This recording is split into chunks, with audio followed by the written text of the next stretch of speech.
Varicose wine సమస్యతో బాధపడుతున్నారు. Best చికిత్సను అందించే భారతదేశంలోని ఏకైక hospital Avis. Welcome to Sumanti నేను మీ Sumanti Vinayak. According to Vedic astrology కనుక మనం చూసుకుంటే కర్మ సిద్ధాంతం వృషభ రాశి వారికి ఎస్పెషల్లీ విమెన్కి జనరల్గా ఏ విధంగా ఉండే అవకాశం ఉంటుంది.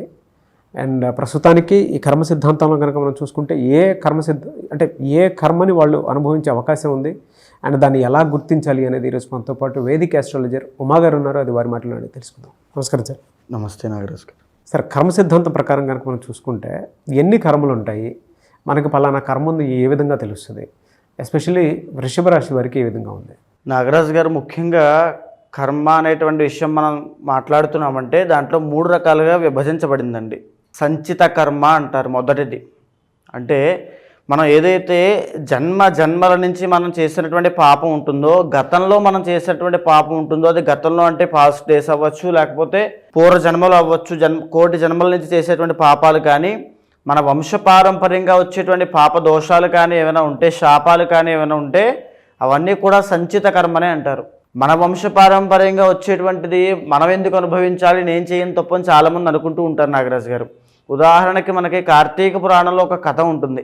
ఏమిటనంటే, ఒక మహారాజు తన కూతుర్ని డబ్బు కోసం వేరే వరుడికి అమ్మినప్పుడు ఆ మహారాజు చనిపోయిన తర్వాత తన 7వ తరమైనటువంటి గొప్ప మహారాజు అతను, ఆ 7వ తరం మహారాజు ఏ పాపము చేయనటువంటి వాడు స్వర్గంలో ఉంటే అతన్ని కూడా తీసుకుని నరకంలో పెడతారు.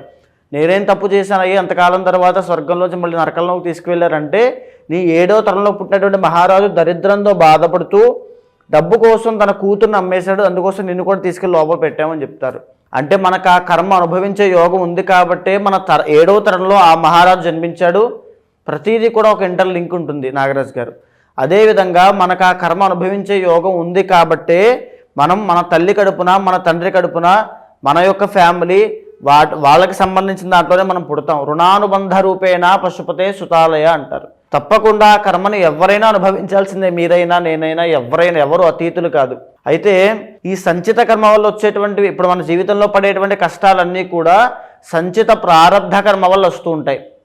మనం పూర్వజన్మ పాపము లేదా ఇప్పుడు చేసుకున్నటువంటి పాపము, అయితే దీన్ని సంచిత కర్మ అంటారు. ఇక రెండవది ప్రారబ్ధ కర్మ అని ఉంటుంది. అంటే మనం ఈ జన్మలో మన చేతులారా మనం చేసుకునేటువంటి పాపాలు, స్వయంకృత అపరాధాలు అవ్వచ్చు, ఏదైనా అవ్వచ్చు. మనకి ఉద్యోగం వస్తుంది, మనం చదవట్లేదు, మనం ఒక కర్మ ప్రతి కర్మకి కూడా రిఫ్లెక్షన్ ఉంటుంది నాగరాజు గారు, ఖచ్చితంగా కనబడుతుంది. ఇప్పుడు ఎవరు చూడట్లేదు కదా, నేను ఒక దొంగతనం చేశాను అనుకోండి, అది ప్రారబ్ధ కర్మ. ఇప్పుడు ఈ జన్మలో ఇప్పుడు నేను చేసేటువంటి ప్రారబ్ధ కర్మ ఖచ్చితంగా ఏదో రోజు అది నాకు ఎఫెక్ట్ కొడుతుంది. అది ప్రారబ్ధ కర్మ. అది నేను ఇలా తెలుసో తెలియక నిప్పును ముట్టుకున్నాను అనుకుని కాలుతుందా లేదా, అదే ప్రారబ్ధ కర్మ. మనం ఏం చేస్తున్నామో దానికి అదే జన్మలో మనం అనుభవిస్తున్నామంటే అది ప్రారబ్ధ కర్మ. అయితే ఇక మూడవది ఆగామి కర్మ అని ఉంటుంది. అంటే ఏదైతే సంచిత కర్మ ఉందో, అంటే సంచిత కర్మ మనం ఎన్నో జన్మల నుంచి చేసిన పాపం అంతా ఒకేసారి మన మీదకి రాదండి. ఈ జన్మలో ఎంతైతే అనుభవించాలో అంతా అనుభవిస్తూ ఉంటాం. బ్యాలెన్స్ మిగతా ఉంటుంది కదా, రిమైనింగ్ అంతా ఉంటుంది కదా. ఆ సంచిత కర్మ ఇప్పుడు మనం చేసిన ప్రారబ్ధ కర్మ అంతా కలిపి ఆగామి కర్మగా రాబోయే రోజుల్లో మనం అనుభవిస్తాం. దీన్ని ఆగామి కర్మ అంటారు. ఈ 3 కర్మలు ప్రతి మనిషిని, ప్రతి రాశిలో ఉండేటువంటి వ్యక్తి మీద ఆధారపడి ఆ వ్యక్తి యొక్క జీవితాన్ని చిన్నాభిన్నం చేస్తూ ఉంటాయి, ఇబ్బందులు గురి చేస్తూ ఉంటాయి. ఏదైనా కష్టమైనా పడవచ్చు, సుఖమైనా పడవచ్చు, ప్రతిదీ కూడా కర్మ మీద ఆధారపడి ఉంటుంది. ఇప్పుడు మనం ఒక రాశి వారికి ఇలా ఉండబోతోంది అని చెప్తున్నప్పుడు ఆ రాశి వాళ్ళకి ఎందుకు కనెక్ట్ అవుతుందండి? ఉదాహరణకి మొన్న ఒక రాశి వాళ్ళ గురించి మనం చెప్పినప్పుడు ఎంతోమంది ఫోన్లు చేసి చాలా కరెక్ట్గా యాక్యురేట్గా చెప్పారండి. ఎలా జరుగుతుంది అదంతా కూడా. ఒక రాశి మీద ఎలాంటి కర్మ ప్రభావం పడుతుంది అనేటువంటిది కూడా జ్యోతిష్ శాస్త్రం నిర్దేశించింది. దాని ఆధారంగానే ఆ రాశి వాళ్ళకి ఎప్పుడు ఎలాంటి సమస్యలు వస్తున్నాయో మనం క్లారిటీగా చెప్పొచ్చు. ఇప్పుడు వృషభ రాశి వారికి అంటే జనరల్గా ఏ కర్మని అనుభవిస్తున్నారు అనుకోవచ్చు, దాంతోపాటు ఎలా గుర్తించాలంటారు అసలు? వృషభ రాశి వారు జరిగిన 2 సంవత్సరాలుగా వాళ్ళు చేసేటువంటి ఏ పనిలో కూడా విజయం లేకుండా, ఎంత కష్టపడినా ఉద్యోగ ప్రయత్నాల్లో ఒక రకమైనటువంటి ఉత్తీర్ణత లేకుండా, వాళ్ళకు ఒక ప్రోగ్రెస్ లేకుండా, అభివృద్ధి లేకుండా, గొడ్డు చాకిరీ చేసినప్పటికీ కూడా డబ్బులు నిలబడకుండా, కుటుంబపరమైన ఒత్తిడితో ఒంటరి పోరాటం చేస్తూ ఎంతో కష్టపడుతున్నారు. వాళ్ళని అడగండి కావాలంటే. వాళ్ళ పొటెన్షియల్ కానీ, వాళ్ళ తెలివితేటలు కానీ ఈ రేంజ్లో ఉంటే వాళ్ళకు వచ్చే రిజల్ట్స్ కానీ, వాళ్ళకు వచ్చే గుర్తింపు కానీ ఇక్కడ ఉంటుంది. అంటే అసలు వ్యత్యాసమే ఉండదు. దాన్నే కంటక శని అంటారు. శని కర్మకారకుడు. ఆ సంచిత కర్మ అనేటువంటిది ఈ రకంగా ఇబ్బంది పెడుతుండే. ఇంకొక విషయం బాగా చెప్తున్నాను నాగరాజు గారు, గుర్తుపెట్టుకోండి.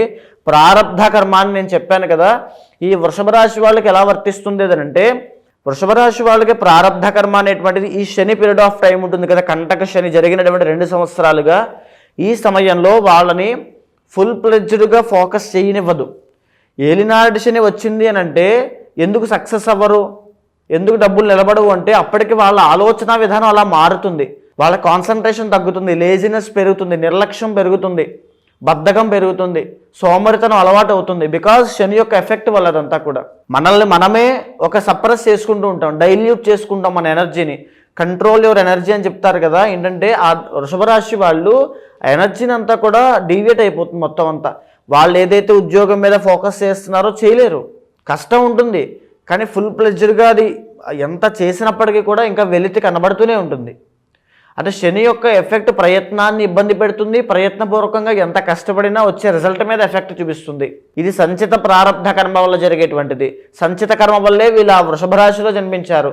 ప్రారబ్ధ కర్మ వల్లే వీళ్ళకి ఆ శని యొక్క ఎఫెక్ట్ వల్ల వీళ్ళ ప్రయత్నానికి భంగం కలిగి వీళ్ళు ఏ రిజల్ట్స్ రాకుండా వీళ్ళ జీవితంలో చేసుకుంటున్నారు. అంటే ఎలాంటి ఎఫెక్ట్స్ ఉండే అవకాశం ఉంటుందండి వీళ్ళకి? మొదటగా ఉద్యోగ ప్రయత్నాలు, వ్యాపార ప్రయత్నాలన్నీ కూడా కొలాప్స్ అయిపోతాయండి. ఆల్రెడీ 2 సంవత్సరాలుగా వాళ్ళ పాపం ఎంతో కష్టపడుతున్నారు, సో వాళ్ళకి తెలుస్తుంది. ఇక రెండవది, పనిచేసే చోట కూడా ఒక రకమైనటువంటి శత్రువు సంబంధించిన వాతావరణం ఎదుర్కొంటుంది. జలస్ అవ్వచ్చు, వీళ్ళని ఎదగనివ్వకుండా కిందకి లాగేయడము, శత్రువులు, ఈ రకమైన వాతావరణం ఉంటుంది. అండ్ మూడవది, అన్నిటికంటే వీళ్ళలో ఉండేటువంటి అహంకారము లేకపోతే ఆ బద్ధకం అవి పెరిగిపోతాయి. నెగిటివ్ ఫీలింగ్స్, నెగిటివ్ థాట్స్ అన్ని పెరిగిపోతాయి. ఇక నాలుగవది, ఆరోగ్యపరమైన సమస్యలు అవ్వచ్చండి. మరీ ముఖ్యంగా శుక్రుడు కుజుడు యొక్క కలయిక ఉంటుంది కాబట్టి బ్లడ్కి సంబంధించిన ఇబ్బందులు, ఆడవాళ్ళకి బ్లడ్ ఇన్ఫెక్షన్స్, వాటి వల్ల వచ్చేటువంటి స్కిన్ డిసీజెస్ అవ్వచ్చు, డెంటల్ ప్రాబ్లమ్స్ అవ్వచ్చు, ముఖ సౌందర్యం తగ్గడము, అంటే వాళ్ళ ముఖంలో కూడా ఒక సౌందర్యహీనత అనేటువంటిది కనబడుతూ ఉంటుంది.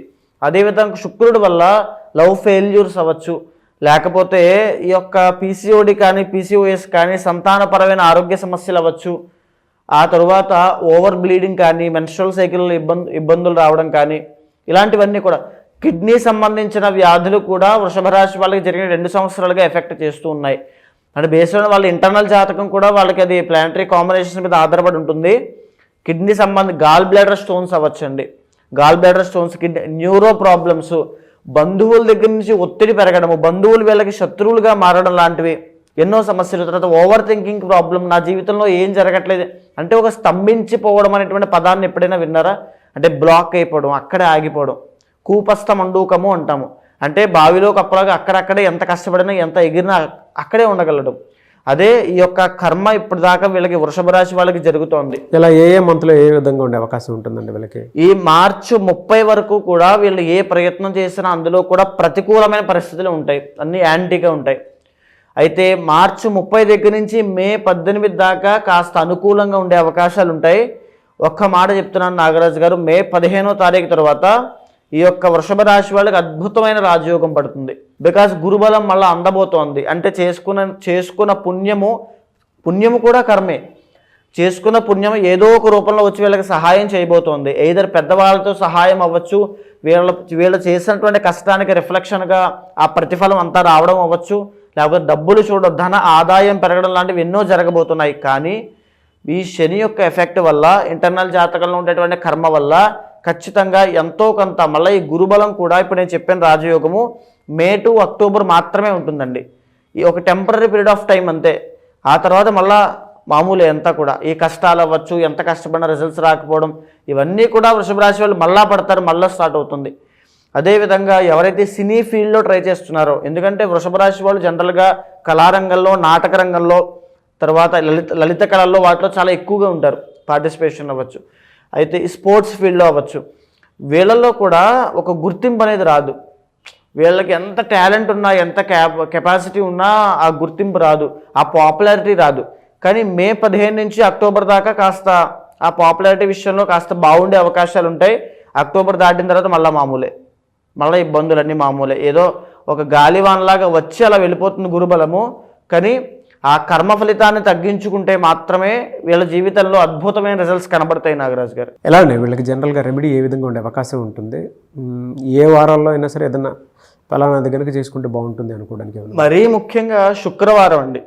శుక్రవారం నాడు ప్రతి వృషభ రాశి స్త్రీలు బొబ్బర్లు తీసుకుని, కొద్దిగా బొబ్బర్లు తీసుకుని మీ ఇంట్లో కానీ మహాలక్ష్మి ఆలయం వద్ద కానీ ఒక గుప్పెడు లేదా ఇలా దోసెడు బొబ్బర్లు తీసుకుని అక్కడ అమ్మవారి ముందు వేసి, విగ్రహం ముందు మీ ఇంట్లో కానీ వేసి, దానిపైన ఆవు నేతితో దీపం పెట్టగలిగితే ప్రతి శుక్రవారం బ్రహ్మ ముహూర్తంలో కానీ ఉదయం 9 గంటల నుంచి 11 మధ్యలో కానీ లక్ష్మీ సమయం ఉంటుంది, ఆ సమయంలో పెట్టగలిగితే అద్భుతమైన రిజల్ట్స్ కనబడతాయండి. లక్ష్మీ తత్వం పడుతుంది, అద్భుతమైన అఖండ ఐశ్వర్యం సిద్ధిస్తాయి ఈ వృషభ రాశి వాళ్ళకి, ఎస్పెషల్లీ వీళ్ళకి మాత్రమే. ఎలా సార్ అంటే ఈ కర్మ సిద్ధాంతానికి సంబంధించినటువంటి రెమెడీ ఏమైనా ఉంటుందా? ఈ ఫిబ్రవరి 26వ తారీఖున నాగరాజు గారు మహాశివరాత్రి అయింది. జన్మకొక శివరాత్రి అంటారు. అంటే ఈ మహాశివరాత్రిని పురస్కరించుకుని నేను చేసేటువంటి కర్మ నివారణ అవ్వడం కోసం చేసే రుద్రయాగంలో పాల్గొమని చెప్పండి. ఎవరైనా సరే, ఏ ఇండివిజువల్లో అయినా సరే, అంటే మీ కర్మ మీదే, మీ భార్య కర్మ మీ భార్యదే, ఎవరి కర్మ వాళ్ళదే. ఎవరైతే రుద్రయాగంలో పాల్గొంటారో వాళ్ళు జన్మ జన్మలతో చేసినటువంటి సంచిత కర్మ అయినా, వాడు తెలుసో తెలియకో ఈ జన్మలో ఏదో తెలియని పాపం చేసినటువంటి ప్రారబ్ధ కర్మ వల్ల వచ్చే కష్టాలైనా తొలగిపోతాయి. ఉదాహరణకి ఒక వ్యక్తి ఉంటారండి, ఎంతో సంపాదిస్తూ ఉంటాడు, కానీ ఒక్క రూపాయి కూడా నిలబడదు. అవన్నీ కూడా ఇంట్లో ఉండేటువంటి వాళ్ళ ఆరోగ్య సమస్యలకి, వాళ్ళ చదువులకి, వాళ్ళ కష్టాలకి, వాళ్ళ కోరికలకి అన్నీ దానం చేస్తూనే ఉంటాడు. శ్రమదానం అవుతుంది, అన్నీ అయిపోతూనే ఉంటే జీవితం అలసి సొలసిపోతుంది తప్ప అతను ఏమాత్రం అనుభవించలేడు. అది కూడా ఒక కర్మే. జీవితాంతము మనశ్శాంతి లేకుండా అందరి కోసం కష్టపడడం కూడా ఒక కర్మే. ఎంత సంపాదన ఉన్నప్పటికీ కూడా తినడానికి తిన్న తర్వాత అరగకపోవడము, ఆ డయాబెటీస్ అవ్వచ్చు, బీపీ అవ్వచ్చు, ఇవన్నీ కూడా ఎక్కడి నుంచి వస్తున్నాయండి? సంచిత ప్రారబ్ధ కర్మల వల్లే వస్తున్నాయి. ఎప్పుడైతే కర్మ అనేటువంటిది నాశనం అవుతుందో ఆరోగ్యపరంగా ఒక మెరుగైన జీవితం ఉంటుంది. అదేవిధంగా ఒక మ్యారీడ్ లైఫ్లో ఇబ్బందులు వస్తున్నాయి, మాంగళ్య దోషం ఎందుచేత వస్తుంది అంటే సంచిత కర్మ వల్లే వస్తుంది. ఆ సంచిత కర్మ పోతేనే ఈ మాంగళ్య దోషం పోతుంది. 33 సంవత్సరాల దాకా వివాహం కావట్లేదు అంటే ఎందుచేత కావట్లేదు అంటే సంచిత కర్మ వల్లే కావడం లేదు. ఎప్పుడైతే కర్మ అనేటువంటిది నాశనం అవుతుందో, మూలమైనటువంటి కర్మ నాశనం జరిగినప్పుడు ఎలాంటి కోరికలు తీరాలన్నా తీరుతాయి, ఎలాంటి సమస్యలు పోవాలన్నా పోతాయి. మీరు ఇప్పుడే అన్నారు యజ్ఞాలు, యాగాలు, హోమాలు లాంటి లేదంటే పూజలు చేస్తే కర్మ నాశనం అవుతుంది అని. అండ్ ఇందాక ఒక మాట కూడా అంటం జరిగింది, కర్మను అనుభవిస్తేనే పోతుంది అని. అవునండి, అనుభవిస్తేనే పోతుంది అని చెప్పేసి అంటూ ఉన్నారు. అంటే పూజలు, యాగాలు చేస్తే నాశనం చేయొచ్చు అని చెప్పి, కర్మను నాశనం చేయొచ్చు అని చెప్పేసి అంటూ ఉన్నారు. ఎలా అది? ఇక్కడ ముఖ్యంగా నాగరాజు గారు చాలామందికి ఉన్నటువంటి సందేహమే ఇది. అంటే కర్మ అనేటువంటిది అనుభవిస్తేనే పోతుంది కదా, మన కర్మ మనం అనుభవించాలి, కానీ పూజలు చేస్తే ఎందుకు పోతుంది అని చాలామంది అనుకుంటూ ఉంటారు. ఉదాహరణకి ఒక మార్కండేయుడు అనేటువంటి ఒక మహాశివభక్తుడు, ఆయనకి 8 సంవత్సరాల వయసు ఉంది. ఆయన శివుడికి విపరీతమైనటువంటి ఆరాధన అంటే అభిషేకం చేస్తూ స్వామి యొక్క తపస్సులో, స్వామి యొక్క భక్తిలో మునిగి ఉన్నాడు. మునిగి ఉన్నప్పుడు ఆయన యొక్క ఆయుష్ అనేటువంటిది కంప్లీట్ అయిపోయింది. యమధర్మరాజు అంటే ప్రాణం తీసేటువంటి యమధర్మరాజు యమపాశంతో సహా వచ్చి, నాయన మార్కండేయ బయటికి రా, నీ ఆయుష్ పూర్తయిపోయింది, నీ ప్రాణం తీసుకెళ్లేటువంటి సమయం ఆసన్నమైంది, నువ్వు బయటికి రా అని పిలిస్తే నేను రాను, నా పూజ శివ పూజ అయ్యేంత వరకు నేను బయటికి రాను అంటాడు. ఓకే, శివ పూజ ఎప్పుడు అవుతుంది అని యమధర్మరాజు అడిగితే, నా తల్లిదండ్రులు ముక్తికి వెళ్ళేంత వరకు కూడా నా శివ పూజ అవ్వదు అని చెప్తాడు. అయితే ఇలాంటి ఆటలన్నీ సాగవు, నీ ఆయుష్ కంప్లీట్ అయిపోయింది, నువ్వు శివుడి దగ్గర ఉంటే ఏంటి, ఎవరి దగ్గర ఉంటే ఏంటి అని చెప్పి ఆ యమపాశాన్ని విసురుతాడు. అప్పుడు మార్కండేయుడు భక్తితో శివుణ్ణి ఆలింగనం చేసుకుని చంద్రశేఖర చంద్రశేఖర చంద్రశేఖర పాహిమామని చంద్రశేఖరాష్టకం పాడితే, శివుడు శివలింగంలోంచి ఉద్భవించి ఎడంకాలతో యమధర్మరాజుని గుండెల మీద ఒక్క తన్నుతాడు. నా భక్తుణ్ణి నువ్వెవడరా ముట్టుకోవడానికని అని తన్ని ఆ మార్కండేయును చిరంజీవిగా చేస్తాడు. ఈ సృష్టి ఉన్నంత కాలము నువ్వు బ్రతికే ఉంటావు, నిన్ను ఆపేవాడు లేడని. ఇక్కడ ఈ కథలో కనిపించేటువంటి మార్కండేయుడు జీవుడు, వచ్చినటువంటి యమధర్మరాజు కర్మ, వచ్చినటువంటి శివుడే మన భక్తి, మనం చేసేటువంటి పూజ. అంటే ఈ మార్కండేయుడికి ఏదైతే తన సంచిత పాపకర్మ వల్ల ఆయుష్ అయిపోయిందో ఆ కర్మ వల్లనే ఆయుష్ తీయడానికి యమధర్మరాజు వచ్చాడు. ఏదైతే ప్రారబ్ధ కర్మ అంటే ఇప్పుడు తను చేసుకునేటువంటి భక్తి, ఆ పూజ, ఆ యొక్క స్వామి యొక్క కటాక్షం ఏదైతే ఉందో, స్వామి ఆ భక్తి రూపంలో వచ్చి కర్మని నాశనం చేసిందా చేయలేదా? అవును. భక్తి అనేటువంటి ఒక మాధ్యమంగా మారి కలియుగంలో ఈ పూజల రూపంలో మన కర్మ అనేటువంటిది నాశనం అవుతూ ఉంటుంది. సో అందుకే మీరు 26న కర్మ నివారణ అవ్వడం కోసం రుద్రయాగం అనేటువంటి చేయడం జరుగుతోంది. ఎవ్వరు పాల్గొన్నా సరే వాళ్ళందరికీ కూడా సంచిత ప్రారబ్ధ కర్మ పోయేటట్టుగా ఆ రుద్రయాగంలో సంకల్పం చెప్పడం వల్ల ఏదైతే ఒక మనిషి ఆ మోయలేనటువంటి కర్మ బరువు ఉంటుందో దానిని ఆ తక్షణ మరుక్షణం నుంచి ఆ కర్మ అనేటువంటిది నాశనం అయిపోతుంది. సో ఎవరన్నా అప్రోచ్ అవ్వాలి అనుకుంటే ఎలా అండి? మీకు కింద కనిపించేటువంటి నెంబర్కి కాంటాక్ట్ అయితే మా వాళ్ళు మీకు పూర్తిగా వివరాలన్నీ ఇస్తారు. దానికి సంబంధించిన వివరాలన్నీ కూడా చెప్తారు. ఖచ్చితంగా కాంటాక్ట్ అవ్వండి. ఏ విషయాలు కూడా, ఏ నియమాలు పాటించాలి, ఏ మంత్రజపం చేయాలో కూడా స్వయంగా నేనే చెబుతాను. ఎనీవే సార్, థ్యాంక్ యూ అండి. థ్యాంక్ యూ సో మచ్ అమ్మ గారు. నమస్తే. చూసారు కదండి వీడియో. ఈ వీడియోపై మీ అభిప్రాయం కమెంట్ బాక్స్లో పోస్ట్ చేయండి. అండ్ ముఖ్యంగా మీరు కనుక 26న అది కూడా మహాశివరాత్రి రోజు జరిగేటువంటి రుద్రయాగంలో పాల్గొనాలి అనుకుంటే స్క్రీన్ మీద మీకు కాంటాక్ట్ నెంబర్ కనిపిస్తుంది ఉమా గారిది. దానికి మీరు కాల్ ఆర్ మెసేజ్ వాట్సాప్ చేసి ఆ ప్రాసెస్ ఏంటో తెలుసుకోవాలి అనుకుంటే కూడా తెలుసుకోవచ్చు. లేదా మీరు డైరెక్ట్గా రుద్రయాగంలోకి పాల్గొనాలి అనుకున్నా కూడా డీటెయిల్స్ కోసం స్క్రీన్ మీద కనిపిస్తున్న నెంబర్ సంప్రదించండి. అండ్ ఈ వీడియో లైక్ చేయండి, షేర్ మాత్రం తప్పకుండా చేయండి. ఇలాంటి మరిన్ని వీడియోస్ కోసం మా ఛానల్ ఫాలో అవ్వండి. Thank you.